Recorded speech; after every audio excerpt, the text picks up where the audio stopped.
সাহস আছে তোমার, সঙ্গে বুদ্ধিও।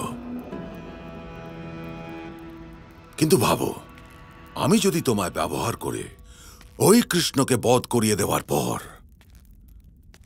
তোমাকেই মেরে ফেলিত, তাহলে পুরো বর্ষণা আমার হবে। আর ওই কি নাম বললে জানো?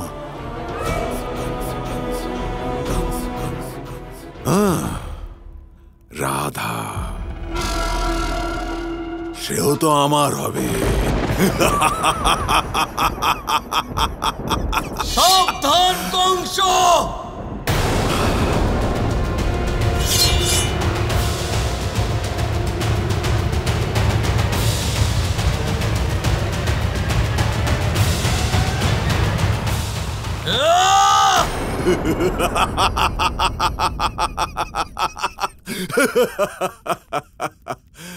উত্তম, অতি উত্তম।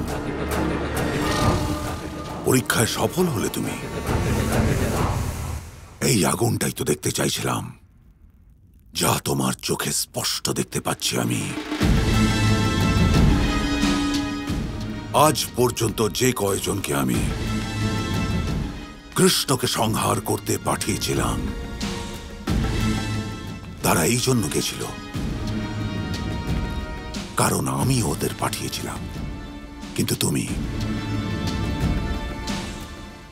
আমার জন্য নয়, স্বয়ং নিজের জন্য ওই কৃষ্ণের সংহার করতে চাইছো তুমি।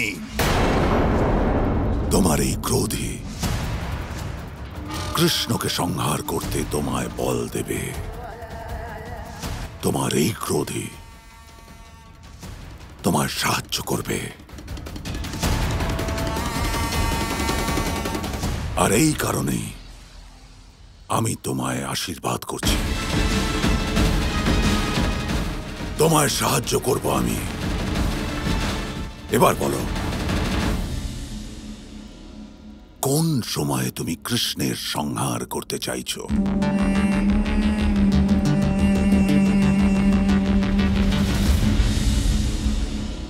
আর কিছুদিন পরেই বর্ষণাতে দেবোত্থান একাদশীর উৎসব আছে।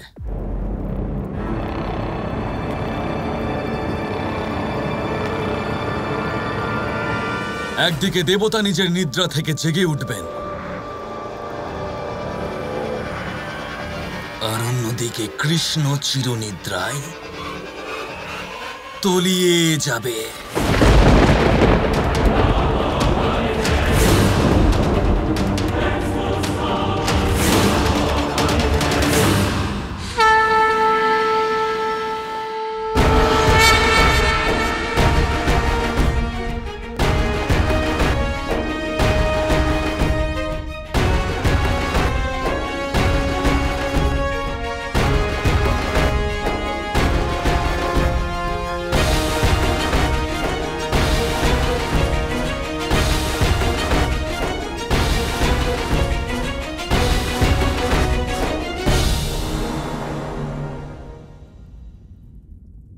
প্রতি বছরের মতো দেবোত্থান একাদশী উৎসবের আগমনী বেলায় আমি বর্ষণার পক্ষ থেকে এখানে উপস্থিত 101 গ্রাম থেকে আসা প্রতিযোগী আর দর্শকদের স্বাগত জানাচ্ছি।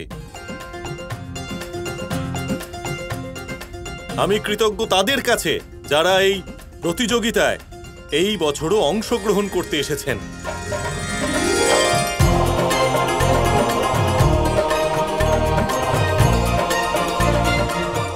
নারায়ণ সংসার চালনা করেন, আর সংসার চলে চেষ্টায়, সংগ্রামে, আর একটা দোলনা প্রতীক জীবনের উত্থান পতনে।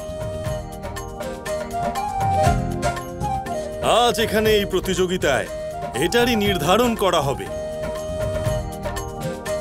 যে কে সে আপনাদের সকলের মধ্যে যিনি কর্মে, চেষ্টায়, সংগ্রামে নারায়ণের প্রতীক। আর সেই বীর আজ এই পুজোয় নারায়ণের প্রতীক হয়ে উঠবেন। কিছুক্ষণের জন্য একটা দোলায় বসে আমাদের নারায়ণের স্বরূপ দেখাবেন। আর আমাদের মধ্যে দিয়ে নারায়ণের পুজোর নিমিত্ত হবে।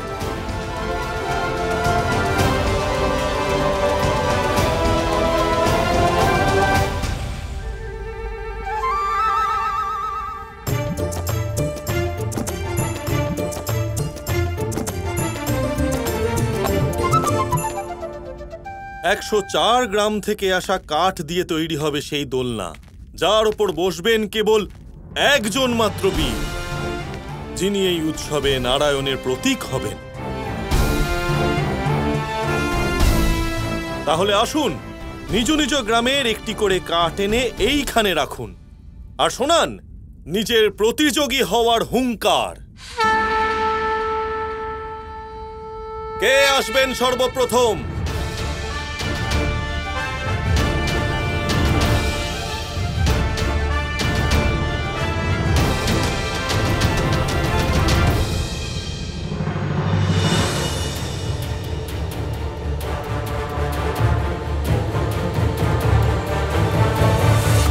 উৎসব যখন বর্ষণাতেই হচ্ছে, তখন সবচেয়ে প্রথম হুঙ্কার বর্ষণা থেকেই আসবে।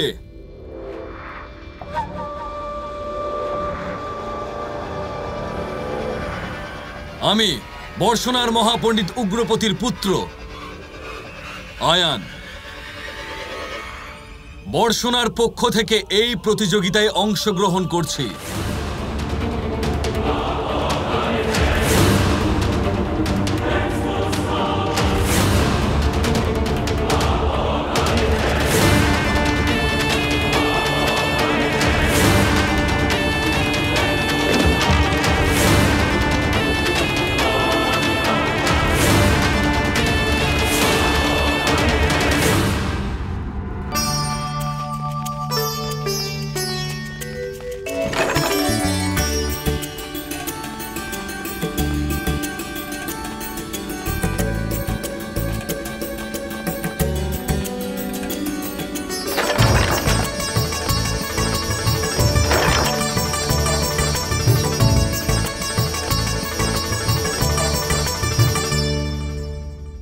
একশো 4 গ্রামের বীরদের কাঠ এখানে চলে এসেছে।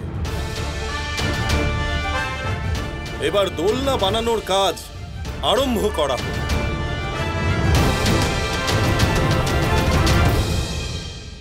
কাকা, মনে হচ্ছে আপনার গোনাতে কিছু ভুল হয়েছে।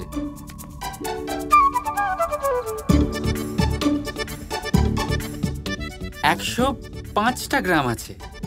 105 নম্বর গ্রামকে আপনি নিমন্ত্রণ করেছেন। সেই গ্রাম যার নাম স্বয়ং বর্ষণার কন্যা রাধা দিয়েছে, বৃন্দাবন।